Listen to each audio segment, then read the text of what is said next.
You've been keeping an escape route open your entire life, and that escape route is the reason you keep losing.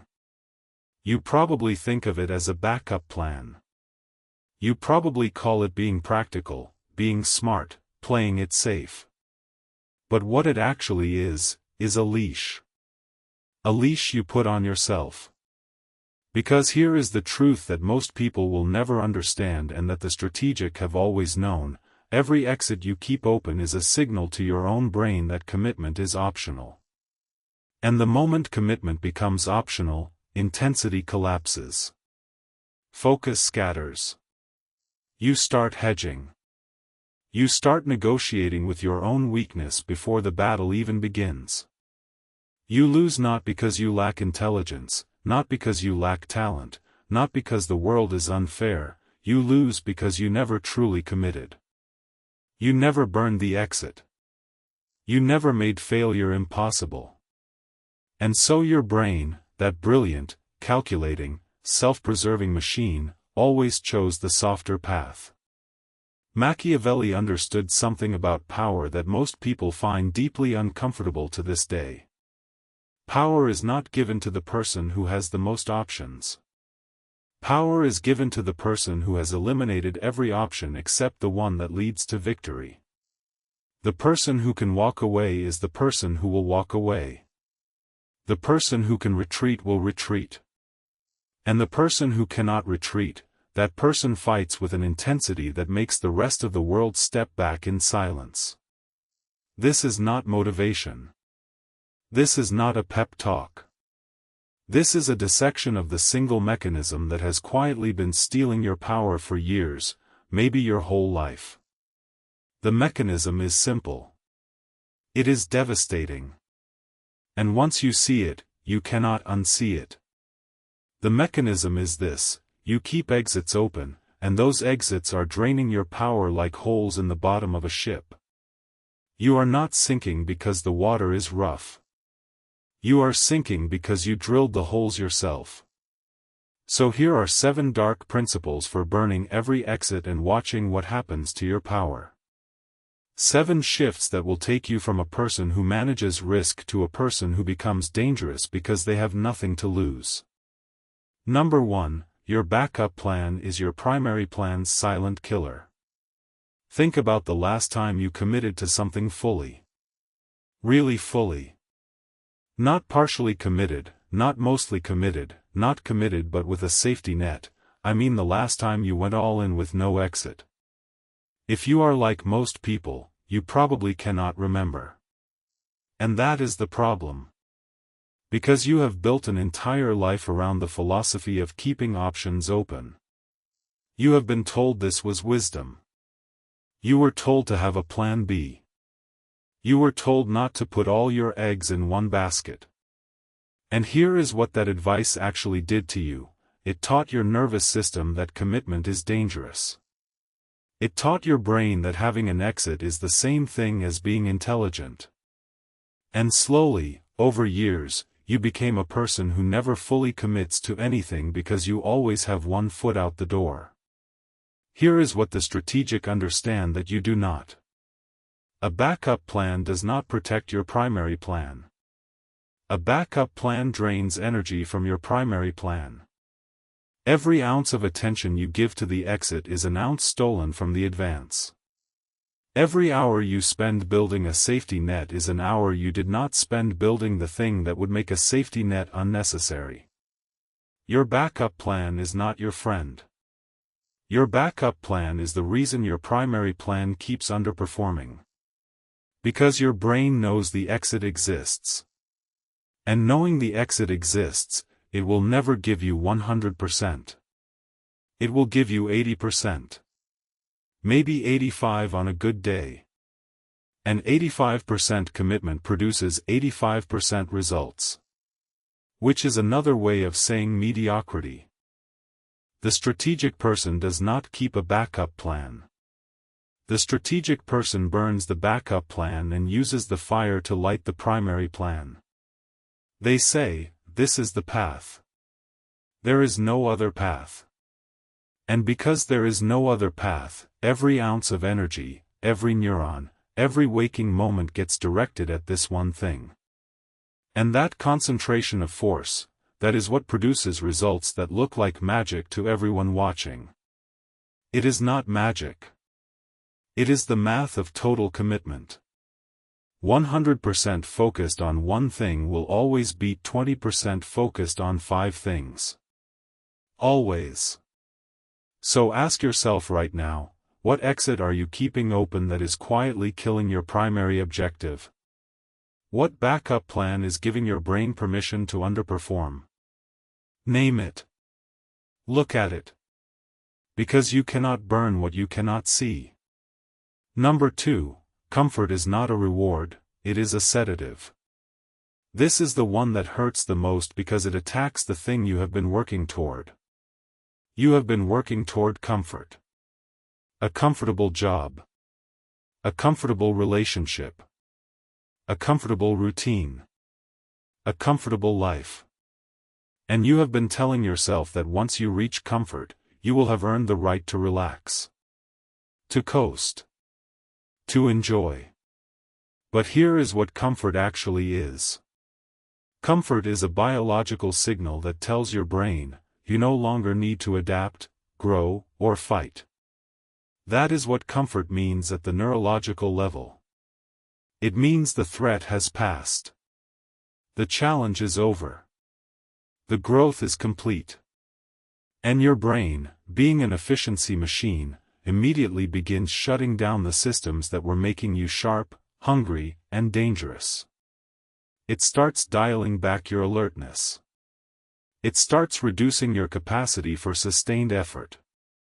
It starts calcifying your identity around who you currently are rather than who you could become. Comfort is not your friend. Comfort is the thing that quietly turns predators into prey. Think about it, the animal that has never been hunted becomes slow. It loses its reflexes. It loses its awareness. It loses the very qualities that made its species survive for millions of years. And then one day a new predator arrives, and that comfortable animal does not even know how to run. That is what comfort is doing to you right now. You are becoming slower. You are becoming softer. You are becoming the kind of person who flinches at the first sign of real difficulty because you have not felt real difficulty in so long that the muscle has atrophied. The strategic person does not seek comfort. The strategic person seeks controlled discomfort. They deliberately put themselves in situations that are harder than they need to be. They take on challenges that stretch them. They create artificial pressure because they understand something you have forgotten. Pressure is what keeps the blade sharp. Without pressure, a blade becomes dull. Without pressure, a mind becomes lazy. Without pressure, a person becomes average. And average is the worst thing you can become. Not because average is inherently bad, but because average is where you go when you stop fighting. Average is the resting position of a person who has stopped burning exits. Average is what happens when you have too many exits and not enough fire. You need to look at your life right now and ask, where have I become comfortable? Where have I stopped growing because the situation no longer demands it? That is the place where an exit has been open for too long. That is the place where you need to start a fire. Number 3. The death ground is not a metaphor, it is a biological mechanism. What I am about to tell you is not philosophy. It is neurobiology. When the human brain perceives that retreat is impossible, something extraordinary happens. The prefrontal cortex, the part of your brain responsible for planning, decision-making, and executive function, shifts into a completely different mode of operation. Options collapse. Hesitation disappears. The brain stops running cost-benefit analyses on every possible future and starts directing 100% of its processing power toward the single action in front of it. This is what the old strategists called the death ground. The death ground is the psychological state you enter when you have eliminated every option except victory. And on the death ground, human beings become something they never are in normal conditions. They become precise. They become fast. They become willing to endure pain that would normally make them quit. They become, for a limited window, something close to unstoppable. Why? Because the brain is a survival machine. When it detects that retreat is impossible, it stops conserving energy for tomorrow. It stops holding reserves in case it needs to run. It pours everything into the current moment because there is no tomorrow to save for. There is only now. There is only this fight. There is only this action. And that state, that total, concentrated, nothing held back state, is the state that produces extraordinary results. Not good results. Not decent results. Extraordinary results. The kind of results that make people look at you and wonder what secret you discovered. You did not discover a secret. You removed an exit. And the removal of the exit unlocked a version of you that was always there but never needed to show up because you always had somewhere to run. This is the core of the death ground strategy. It is not about being reckless. It is about being strategic with your own psychology. You deliberately create conditions where failure carries a cost so high that your brain refuses to accept it as an outcome. You burn the boats. You burn the bridges. You burn the exits. And then you watch what your mind does when it has nowhere to go but forward. Most people will never do this. Most people will spend their entire lives with one foot on the ground and one foot on the exit. And they will die wondering why they never became what they felt they could have been. They never became it because they never gave themselves no choice. They always gave themselves a choice. And choice, when it comes to commitment, is the enemy of power. You need to engineer your own death ground. Not metaphorically, literally. What is the situation in your life right now where you are underperforming because you have an exit? What would happen if you eliminated that exit? What would happen if you made failure so costly that your brain refused to let you fail? That is the death ground. And that is where your real power lies. Number 4, people with nothing to lose become the people everyone else is afraid of. Have you ever noticed something about the people who genuinely frighten you? I do not mean the people who are loud or aggressive or physically imposing. I mean the people who carry a certain quality of presence that makes you instinctively cautious around them. The people who seem unmovable. The people who cannot be threatened, cannot be manipulated, cannot be pushed. What is it about them that makes them dangerous? It is not their intelligence. It is not their resources. It is not their connections. It is their relationship to loss. They have nothing to lose. Or more precisely, they have already psychologically accepted the loss of everything they have. And because they have accepted it, they cannot be controlled by the threat of losing it. This is the deepest secret of power. The person who can be controlled by the threat of loss is the person who has something to protect. And the person who has something to protect is always, always weaker than the person who has nothing to protect. Always. It does not matter how much money they have. It does not matter how much status they have. It does not matter how much power they appear to have. If they are afraid of losing it, they can be controlled by anyone willing to threaten it. This is why people who have built comfortable lives become paralyzed. They have too much to protect. They have a reputation to maintain. They have a lifestyle to sustain. They have a position to defend. And every single one of those things is a chain. Every single one of those things is a handle that someone else can grab and use to move them. They think they are powerful because they have accumulated so much. But what they have actually done is given themselves 1,000 points of vulnerability. The person with nothing to lose has no handles. You cannot threaten their reputation because they have already accepted that reputation is a cage.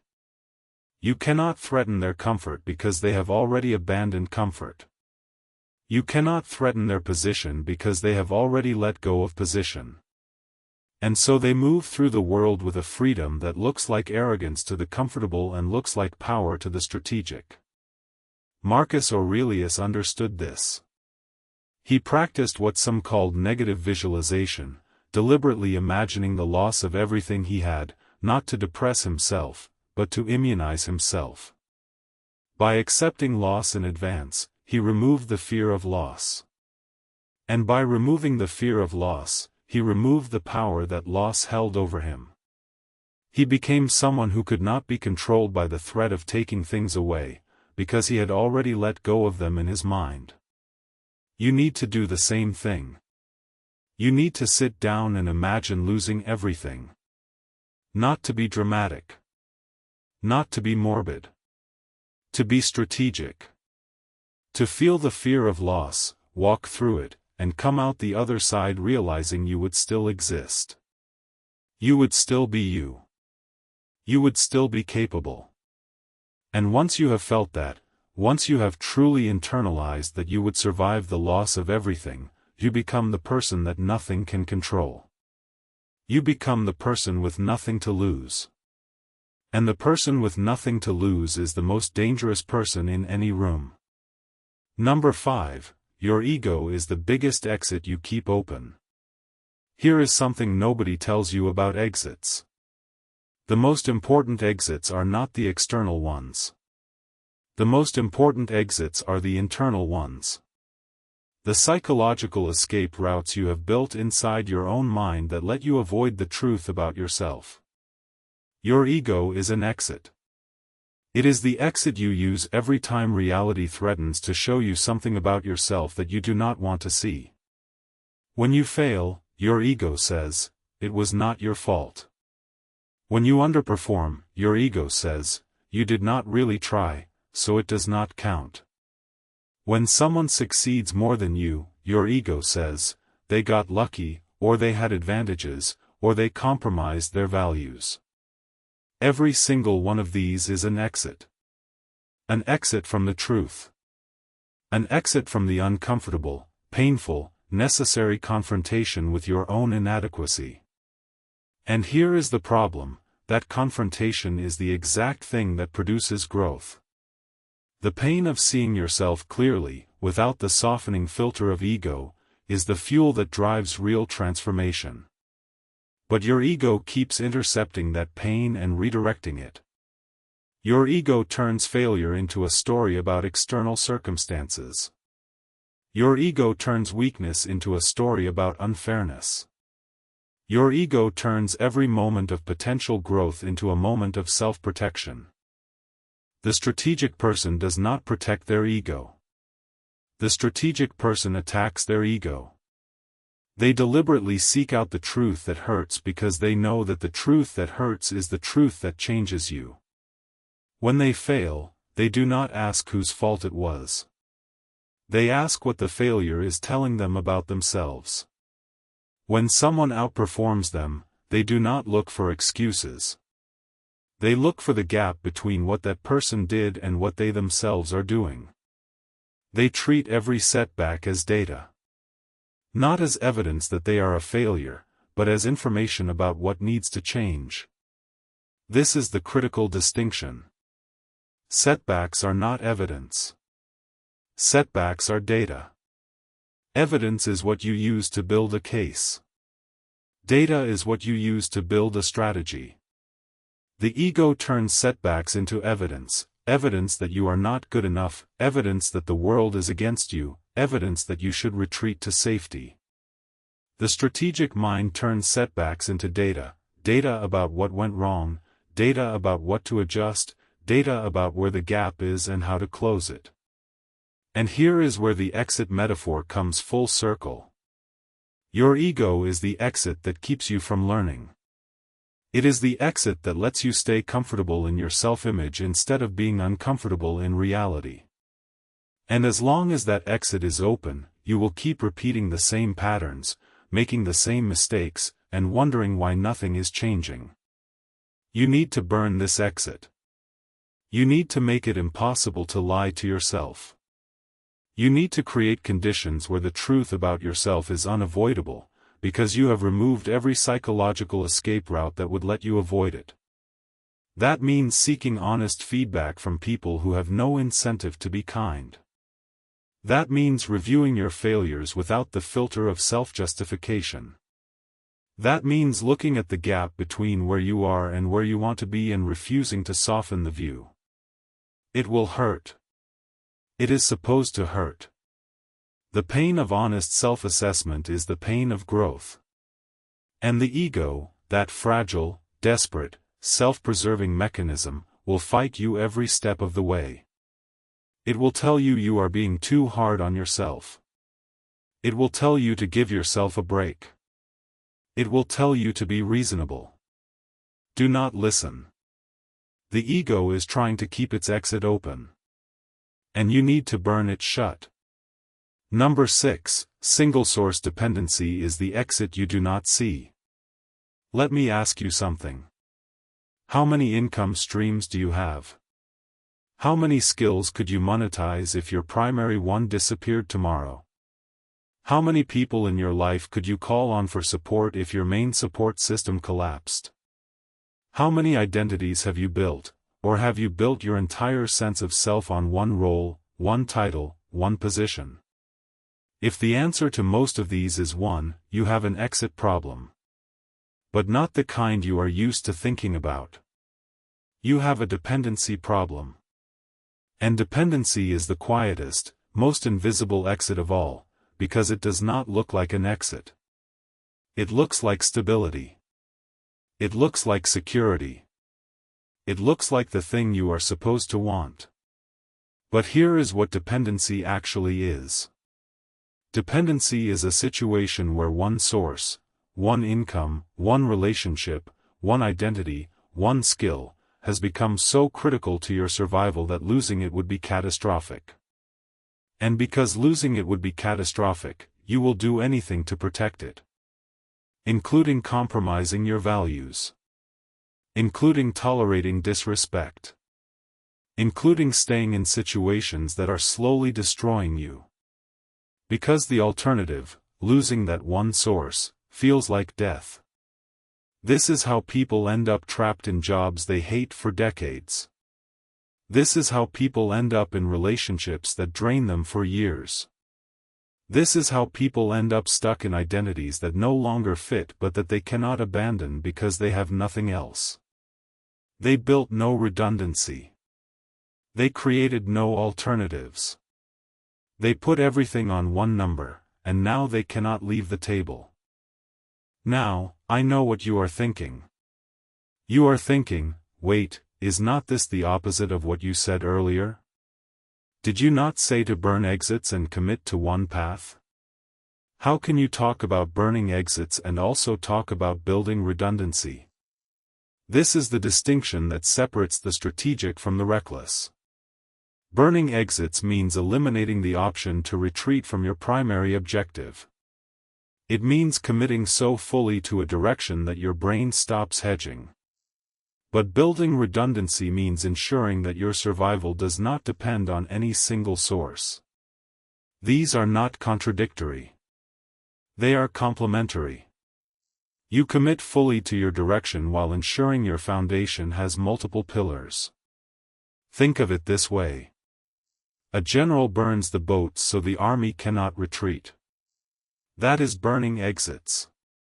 But that same general has also ensured the army has multiple supply lines, multiple communication channels, and multiple contingency plans for tactical execution.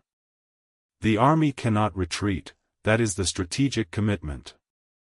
But the army is not dependent on a single point of failure, that is the strategic resilience. You need both. You need the ferocity of total commitment, no exit from the objective. And you need the resilience of diversification, no single point of failure in your foundation. The person who has both is the person who becomes genuinely dangerous. They are fully committed, so they fight with death-ground intensity. And they are diversified, so they cannot be broken by the loss of any single source. Look at your life right now. Where are you single-source dependent? What is the one thing that, if it disappeared, would collapse your world? That is not a source of strength. That is a point of vulnerability. And the strategic person does not tolerate points of vulnerability. They build redundancy until the system is bulletproof. Number 7, the moment you stop negotiating with weakness is the moment everything changes. This is the principle that ties everything together. This is the one that, once you internalize it, will change the way you operate for the rest of your life. Here is the thing about keeping exits open. Every exit is a negotiation. Every backup plan is a negotiation with the possibility of failure. Every safety net is a negotiation with the possibility of falling. Every plan B is a negotiation with the possibility that plan A will not work. And every one of those negotiations is happening below the level of your conscious awareness, quietly draining power from your primary commitment. Your brain is always calculating. Always running scenarios. Always preparing for the possibility that things will not work out. And every exit you keep open gives that calculating machine one more scenario to prepare for. One more possibility to allocate energy toward. One more future to rehearse. And all of that energy, all of that rehearsal, all of that preparation for the exit, is energy stolen from the advance. The moment you burn every exit, something extraordinary happens. The negotiations stop. The brain stops preparing for failure because failure is no longer a category it can process. The scenarios collapse into one. There is only one future, the future where you succeed, because there is no other future available. And all of that energy that was being distributed across multiple possible futures suddenly concentrates into one. All of the rehearsal, all of the preparation, all of the processing power that was being wasted on exit strategies gets redirected into execution. This is why people who burn their exits often describe a feeling of clarity that borders on the surreal. It is not because they have become smarter. It is because they have stopped wasting intelligence on hedging. It is not because they have become more motivated. It is because they have stopped leaking motivation through the cracks in their commitment. They have not gained anything. They have stopped losing. And stopping the loss feels like a gain because the loss was so constant, so pervasive, so normalized that they did not even notice it was happening. You have been leaking power your entire life. Through every open exit. Through every backup plan. Through every safety net. Through every negotiation with the possibility of failure. And you have been calling it wisdom. You have been calling it being practical. You have been calling it playing it smart. But what it actually is a slow, quiet surrender of the thing that makes you powerful, your capacity for total, uncompromising, unhesitating commitment. The strategic person does not negotiate with weakness. The strategic person does not make room for the possibility of failure. The strategic person does not keep a door open in case things get hard. They seal every door. They wall up every exit. They make failure so costly, so untenable, so completely impossible that the only thing left is to succeed. And then they succeed. Not because they are special. Not because they are talented. Not because the universe rewards them. They succeed because they have made every other option unavailable. This is the ruthless art Machiavelli perfected. The art of eliminating everything except the path to power. The art of making commitment not a choice but a condition. The art of engineering your own psychology so that retreat is not just undesirable but impossible. And when retreat is impossible, the only direction left is forward. And forward, with nothing held back, with nothing reserved, with nothing wasted on exits, forward becomes unstoppable.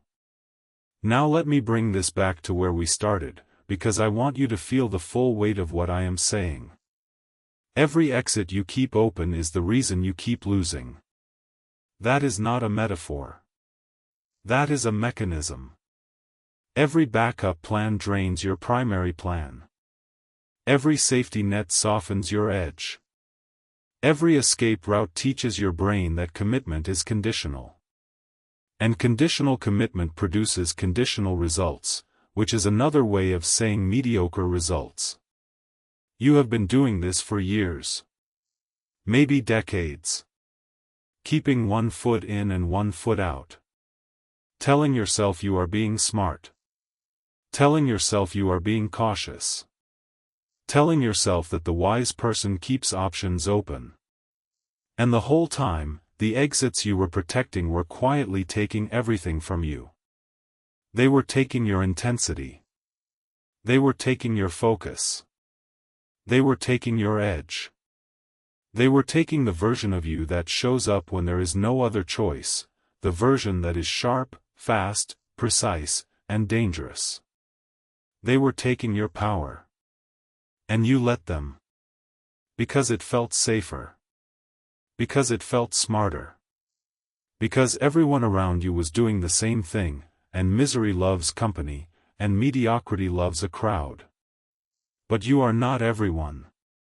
Or at least, you have a choice about whether you will continue to be everyone. You have a choice right now, in this moment, to do something different. To stop negotiating with weakness. To stop keeping exits open. To stop building safety nets that are really just nets that catch you and hold you in place.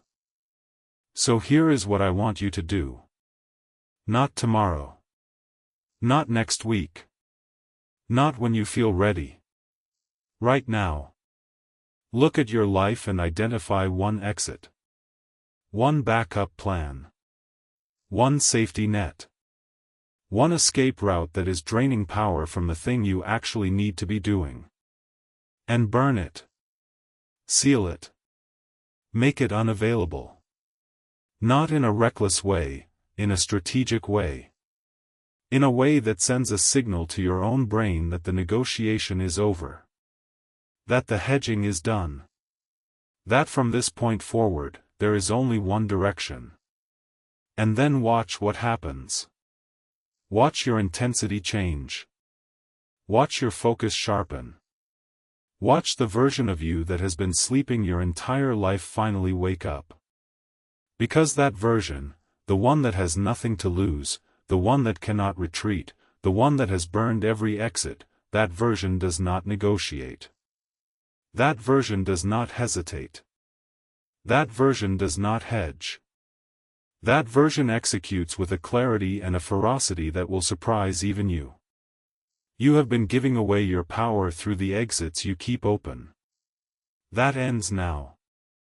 Not because someone told you to. Because you finally see the cost. And the cost is your entire life, the life you could have lived if you had committed fully, the person you could have become if you had stopped hedging, the power you could have wielded if you had burned the boats. That life is still available. That person is still available. That power is still available. But only if you burn the exits. Only if you make failure impossible. Only if you stop giving your brain permission to underperform. The ruthless art Machiavelli perfected, the elimination of everything except the path to power, now it is yours. The question is not whether you can do it. The question is whether you will. Whether you will choose the discomfort of total commitment over the slow death of perpetual hedging. Whether you will choose the fire over the comfort.